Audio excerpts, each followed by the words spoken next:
Artinya testimoni abang batal. Kalau terkait dengan masalah cahaya ini kita udah beli nih. Nah, kita udah lihat mana? Coba lihat, adio, coba lihat apa? Ya, Kenapa? enggak ini diterangin dari Pak. Tapi live. Oh iya, nanti ada juga versinya. Wah ini bilang buntu. Aku bulat. Oke. Untuk apa? Ada provokasi.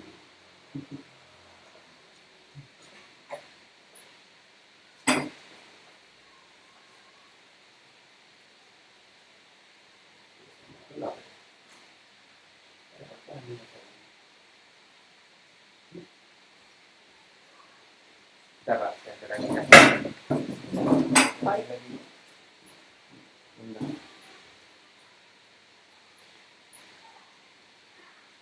Oke. Terang. Facebook, IG, YouTube kan. Nah, dari sini udah kan. Itu YouTube ya. Nah itu waduh agak lumayan. Itu kenapa aja Pak? Hah? Ini aja. Kenapa? Sekarang dulu Terang.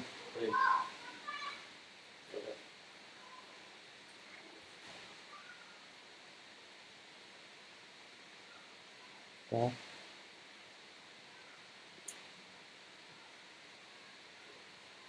Ini Pak Arief, mainkan Pak Arief.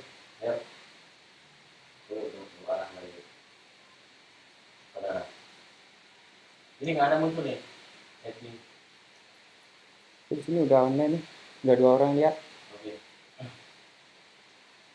Oke, kita mulai. 3, 2, 1. Oke. Assalamualaikum warahmatullahi wabarakatuh.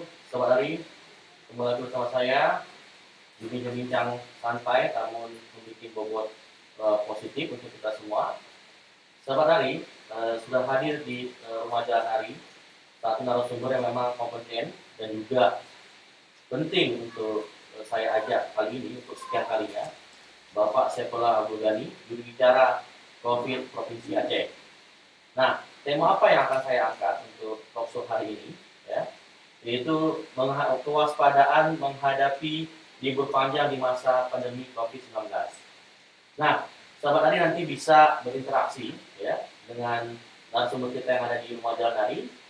Tentunya interaksi kami perlukan untuk memberikan pertanyaan-pertanyaan yang memang terkait dengan tema yang saya angkat untuk saat ini. Tanpa perpanjang waktu, saya akan mulai. Assalamualaikum Bang SAG. Saya manggil Bang aja ya, karena memang saya menganggap Abang ini Bapak agak tanggung saya. Ya, sesuai dengan usia. Makasih. Assalamualaikum. Waalaikumsalam warahmatullahi wabarakatuh. Sebelum masuk ke substansi materi Bang, atau substansi tema kali ini, bisa Bang jelaskan terkait dengan kondisi terbaru atau terkini tentang data korban ataupun yang sembuh maupun yang dalam kondisi OTG dan lain-lainnya. Ya Pak Arios, usaha-usaha yang kita lakukan ternyata belum bisa untuk meredam penambahan kasus. Hari ini ada penambahan kasus baru sebanyak 79 orang. Tetapi juga ada yang sembuh dalam 24 jam terakhir sebanyak 78 orang. Jadi antara yang sembuh dengan yang kasus baru ini relatif imbang. Kalau kemarin itu lebih banyak sembuhnya 333 orang, sementara yang kasus baru itu nggak mencapai 100. Ini hari ini imbang, dan situasi ini memang berfluktuasi terus. Kalau kita lihat data harian itu berfluktuasi. Tetapi yang kita ukur itu per 2 mingguan, ya, per 2 mingguan. Nah, sehingga hari ini Pak Arios, jumlah total kasus akumulatif COVID-19 di Aceh atau COVID-19 6.844 kasus. Nah, mereka yang aktif sekarang ini atau COVID aktif, artinya mereka dalam perawatan rumah sakit atau isolasi mandiri, sebanyak 1.567 orang. Nah, sisanya ada 5.037 orang yang sudah sembuh dan 240 orang meninggal dunia. Ini sejak 27 Maret 2020. Jadi data-data kumulatifnya seperti itu, Pak. Sudah ada perubahan zona yang merah, kuning, hijau itu? Ya, zona itu berubah lagi Pak Aryo. Kemarin minggu lalu hanya kita di arena merah tiga, ada 3 kabupaten kota kemarin, ada Pidijaya, ada Kota Lok Sumawe dan Aceh Singkil. Nah, minggu ini bergeser dari pengumuman kemarin. Dari pengumuman kemarin bergeser. Zona merah itu malah muncul di Tamiang, Aceh Tamiang, Kota Langsa, Kota Suku Salam, Kabupaten Biren, Aceh Utara dan Benar Meriah. Jadi bertambah menjadi 6 kabupaten kota. Saya menarik, Bu Tami, apa penyebab yang melatar belakangi kok? Apakah memang terkait dengan perbatasan dengan dekat dengan Medan atau memang banyak faktor lainnya? Ini kan ada 3 indikator besar yang diukur untuk melihat suatu daerah. Yang pertama indikator epidemiologi. Nah, ini terkait dengan penurunan jumlah kasus. Kemudian ada indikator surveillance kesehatan masyarakat. Kemudian ada indikator ketiga tentang pelayanan kesehatan. Jadi jumlah kasus yang naik itu bukan satu-satunya faktor yang menyebabkan suatu daerah itu menjadi merah, oranye atau kuning. Tapi juga faktor kemampuan sistem kesehatan yang dibangun, kemampuan menangani kasus-kasus yang sudah ada Di lokalnya? di lokalnya, pemerintah daerah tempatnya. Karena itu kalau kita ingin memperbaiki situasi warna ini, bahwa menekan angka penularan itu memang menjadi niscaya, tetapi juga memperbaiki sistem pelayanan kesehatan juga menjadi harus dilakukan simultan.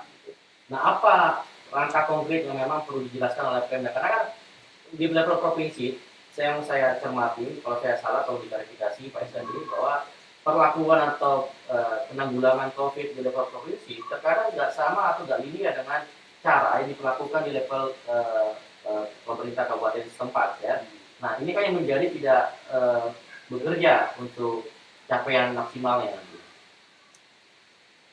Iya, kebijakan-kebijakan yang sudah diambil oleh Satgas COVID-19 di Aceh, kalau diimplementasikan ke daerah sebagaimana harapan baik dalam pergub keputusan gubernur, kemudian instruksi gubernur, insya Allah tidak akan terjadi bias antara provinsi dan kabupaten kota. Dia pasti linear.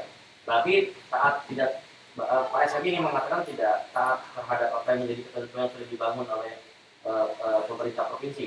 Kalimat yang paling tepat mungkin apa yang diharapkan oleh Satgas provinsi, masih ada kendala-kendala yang belum bisa dipenuhi sepenuhnya di kabupaten kota. Contoh Pak Ayos, misalnya untuk memperbaiki suatu zona itu harus memperbanyak tempat perawatan COVID-19 di rumah sakit umum daerah. Nah, kemudian yang kedua memperbanyak tempat-tempat isolasi, termasuk di rumah sakit atau di tempat lain. Nah, di sejumlah kabupaten kota ini sudah dilakukan, tetapi ada beberapa kabupaten kota sedang dalam persiapan. Nah, saya kira ini soal waktu. Tapi yang menarik, di setiap pertemuan Forkopimda kabupaten kota dan provinsi, pada prinsipnya bupati wali kota itu sejalan seiring, yang membedakan adalah soal kesiapan-kesiapan. Jadi kalimat yang tepat itu prosesnya memang membutuhkan waktu. Pak Syaki, ini ada hal yang memang perlu kita respon dan juga perlu diketahui oleh sahabat Ari yang nonton channel saya Jalan Ari. Terkait dengan minggu depan ini kan ada libur panjang.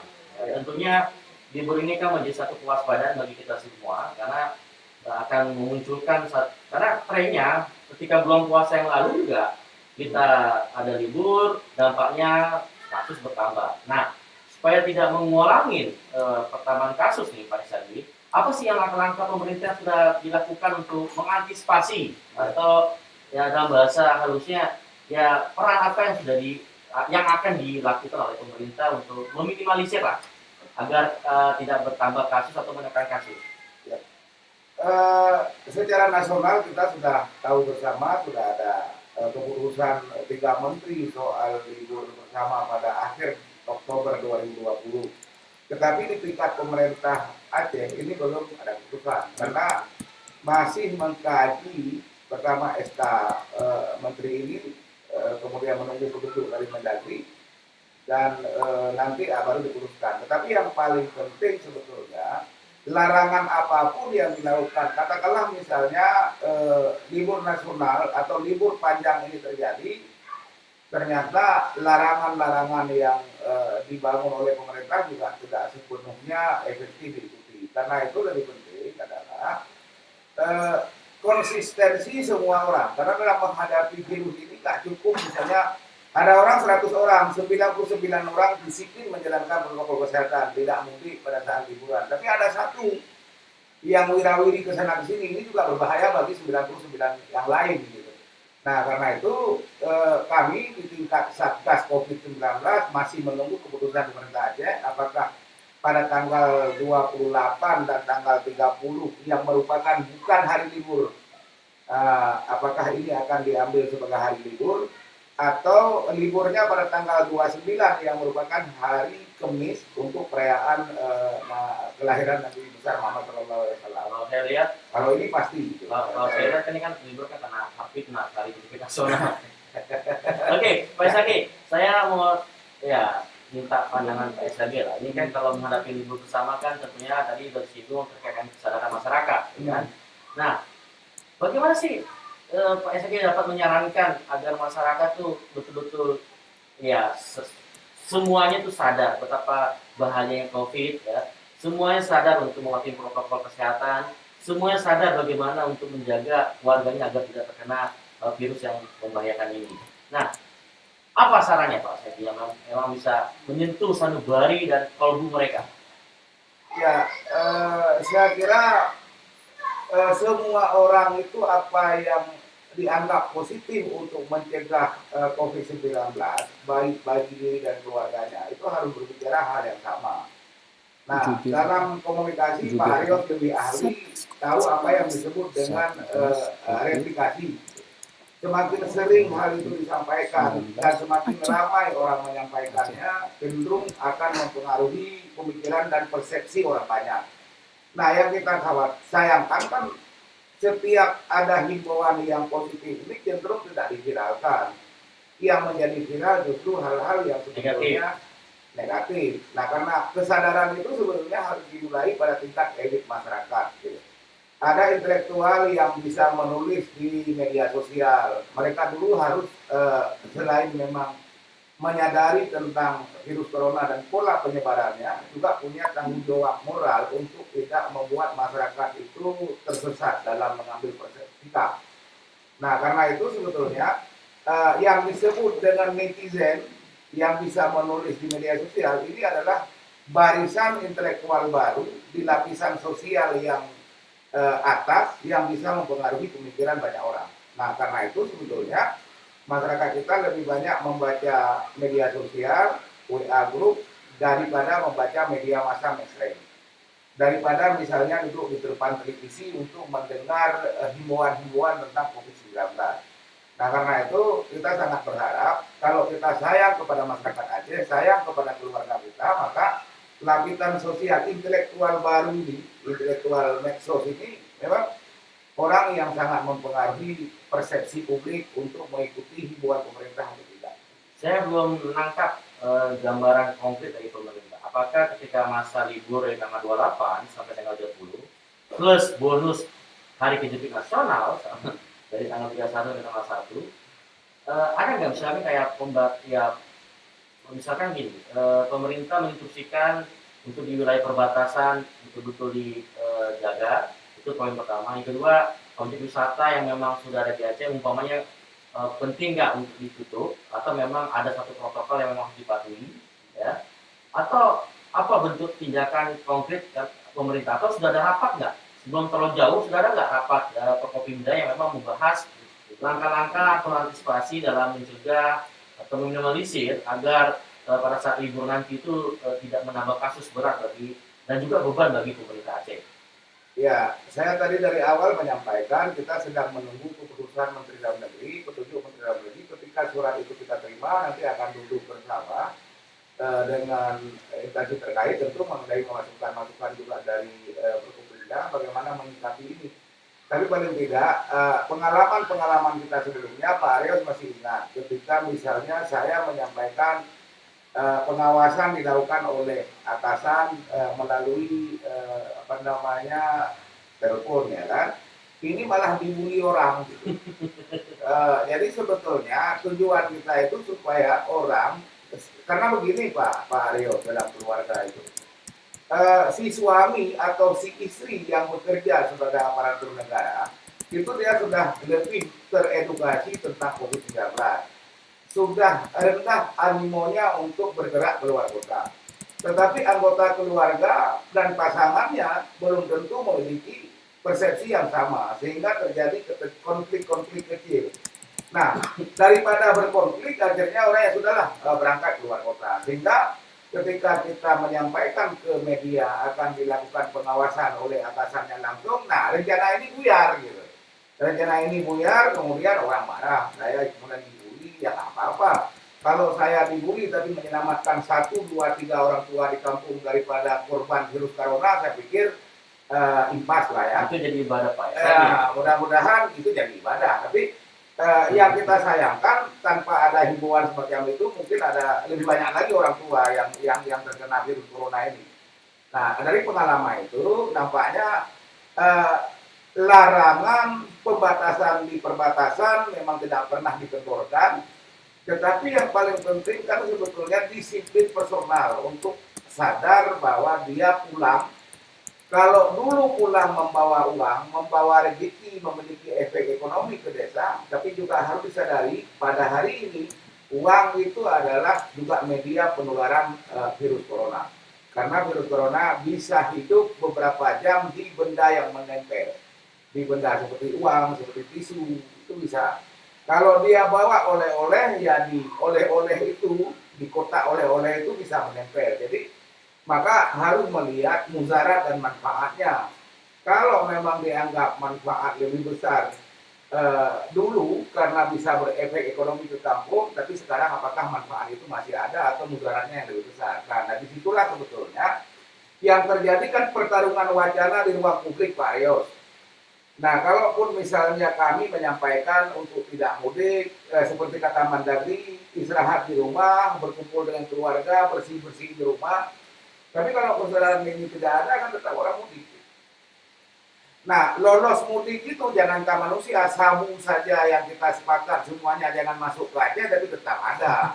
Kalau kita lihat berita di media kan, nah bahkan pengawasan ini lebih ketat gitu kan, melibatkan semua unsur. Gitu.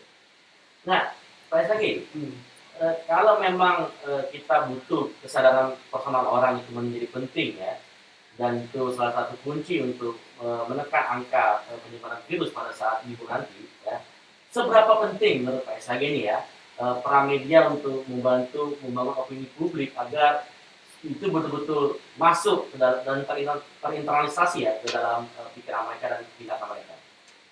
Saya berani mengatakan di Aceh itu apa yang kita capai hari ini, baik yang dilakukan oleh Satgas Provinsi maupun Kabupaten Kota, itu sangat besar pengaruh peran media massa, terutama media-media massa yang teragregasi media mainstream lah, baik itu media cetak, media online, media elektronik yang sifatnya produk pers.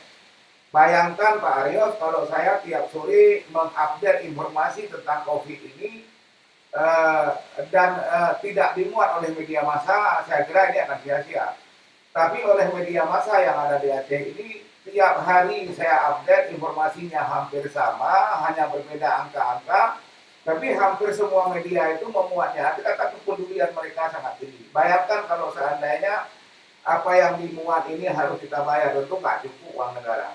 Nah, saya pikir peran media dari sisi media mainstream, media yang disebut media pers, itu nggak ada masalah, Pak. Mereka juga sangat selektif dalam menyampaikan informasi. Setiap informasi yang baru pasti mereka cross check. Mereka akan cover box site dan sebagainya. Tapi yang masalah sekarang yang perlu peningkatan intelektualitas dan kedisiplinan adalah media sosial yang hanya mengetik di handphone atau di alat elektronik, dia mengetik sebentar, kemudian mungkin untuk lucu-lucu gitu kan. tetapi efek daripada ketikannya ini kepada masyarakat yang serius. luas ya. Mungkin dia hanya sekedar canda, lucu-lucu gitu kan, menyebarkan, men-share, tapi ada orang yang melihat bahwa informasi itulah yang akan diikuti. Ya, sebelum terlalu tegang, kita harus introduksi dulu Pak SD. Yang menarik kalau dari dulu Pak SD. Boleh, boleh. Kalau diizinkan buka masker, saya buka masker. Oh, supaya nampak ganteng Pak SD kan? Iya, malah nampak ganteng ya. Minum dulu kan. Artinya suara saya mulai serak, maka Pak Aryo ajak saya minum dulu.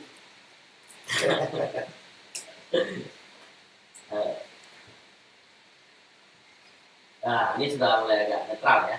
Jadi tadi kan sudah kencang kali ya. Ya. Pak Sagi, ada hal yang memang penting juga saya harus tahu dan mungkin Sarari juga perlu ketahui ya. Penting juga pemerintah untuk menginstruksikan agar umpamanya tegasan itu perlu dilakukan untuk tempat-tempat libur yang memang ya tempat-tempat wisata ya yang memang jadi sasaran bagi orang-orang untuk saya menikmati masa libur di tanggal 28 sampai tanggal 1 nantinya. Penting tidak tegasan itu, artinya ya silakan Anda berbisnis di wisata, tapi juga penting untuk sangat memperhatikan protokol kesehatan, sangat betul-betul menjaga yang namanya jalannya protokol kesehatan. Kalau tidak ya harus ada sanksi berat bagi wisatanya ataupun tempat-tempat yang memang menjadi target bagi masyarakat yang untuk berlibur ya, misalkan tempat supermarket atau mall atau lain sebagainya.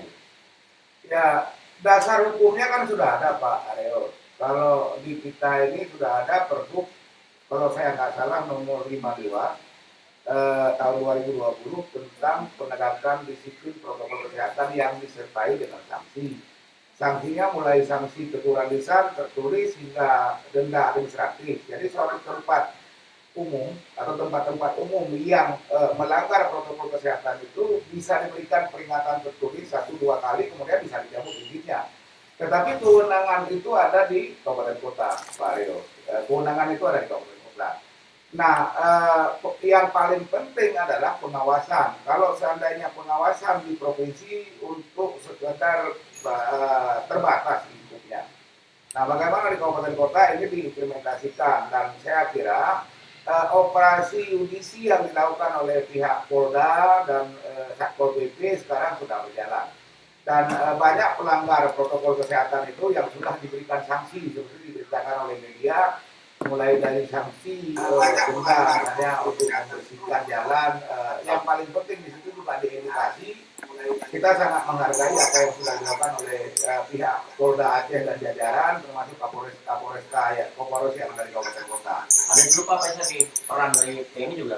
Nah, kalau TNI sendiri di membackup operasi itu, dan juga malah Pak Pangdam Iskandar Muda menunjukkan pasukan untuk mempersiapkan ruang-ruang pinggir yang dari Rumah Sakit Umum Jalan ini. Saya kira dari provinsi, baik di Pangdam, Kajati, kemudian Kapolda, sampai belajar bahasa Aceh untuk membuat himbauan-himbauan protokol kesehatan, saya kira akademisi juga dan komponen yang lain sudah bekerja secara optimal. Tetapi peristiwa yang harus diawasi ini kan ada di level yang paling rendah, di tingkat kecamatan.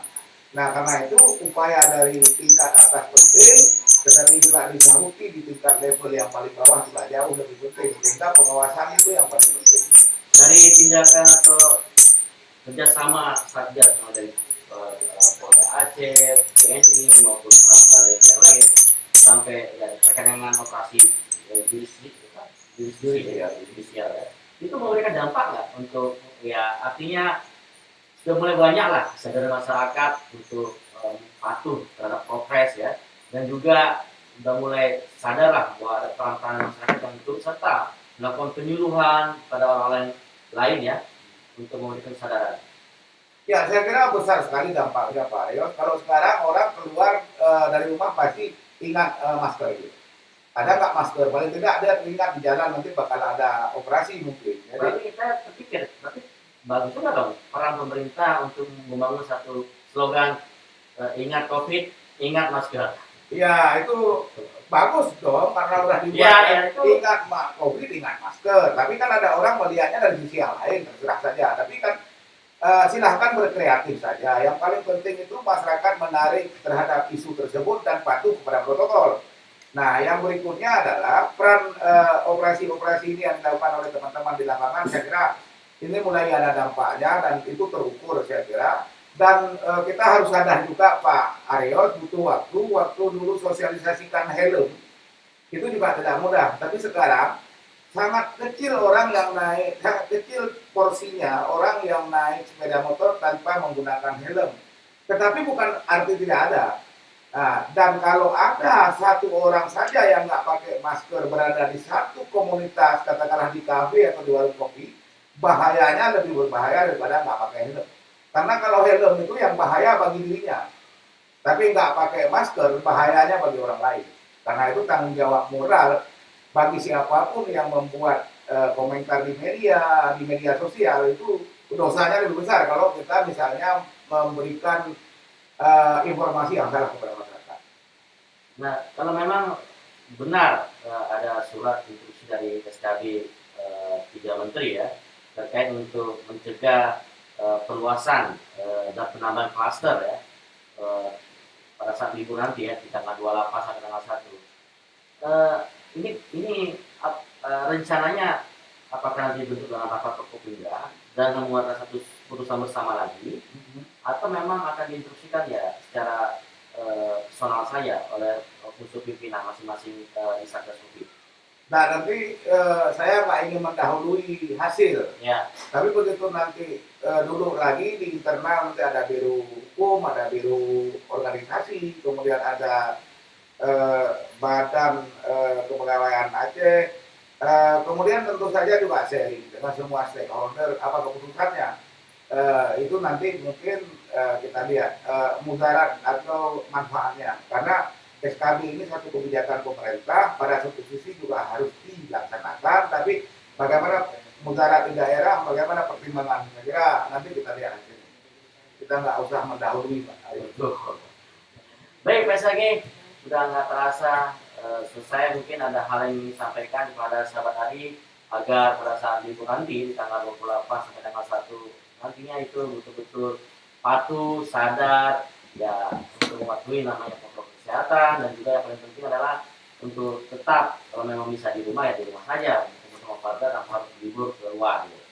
Ya, saya hanya ingin menyampaikan, mari kita kenali lingkungan kita. Di daerah Aceh itu ada saat ini ada 6 kota kabupaten yang merupakan wilayah merah. Dan di wilayah merah ini orang yang ada di wilayah itu sebisa mungkin tidak keluar dari daerahnya. Dan orang yang dari luar daerah merah atau daerah oranye itu ya tidak masuk ke daerah yang merah.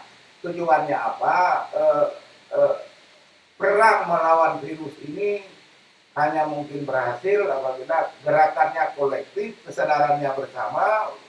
Kalau ada satu saja yang tidak mengikuti protokol, maka ini membahayakan satu komunitas. Dan saya kira ini perlu komitmen semua pihak.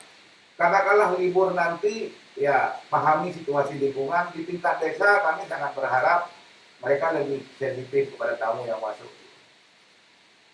Ya, sahabat Abi mungkin ingin berinteraksi dengan narasumber.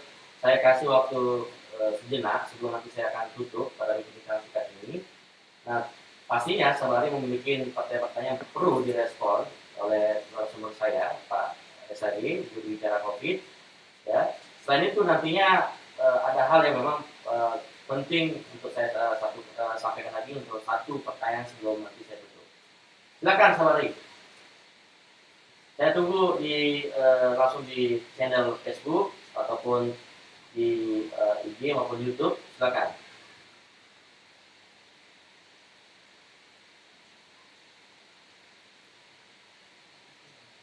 Saya cek di channel Facebook ini belum ada. Mungkin Bang Afer atau Aljayus Nadi, Bang Imran Joni, Bang Rida, ya mungkin ingin bertanya, atau Bang Aditya. Saya tunggu pertanyaan-pertanyaan yang memang terkait dengan tema kali ini, ya, tentang kewaspadaan menghadapi libur panjang di masa pandemi COVID-19 nantinya pada tanggal 28 sampai tanggal 1, ya. Dan itu sudah disepakati oleh pemerintah dengan mengeluarkan surat keputusan bersama 3 menteri, ya.